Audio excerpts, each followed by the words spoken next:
I don't think it's as scary or complex as people think. I think the more we talk about the practicalities of it, the better. And once people start using it, we work with quite a few financial, government, healthcare customers. And I always say you can turn the AI off. And they say, we don't want to do that.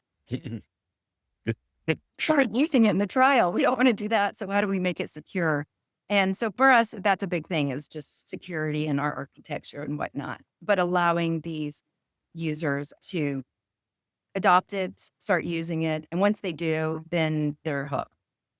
Yeah, it's interesting you talked about security. We also happen to deal with a lot of regulated sector and also very sort of privacy and security conscious customers, and which is probably true for a vast majority of Salesforce Yeah. customers these days.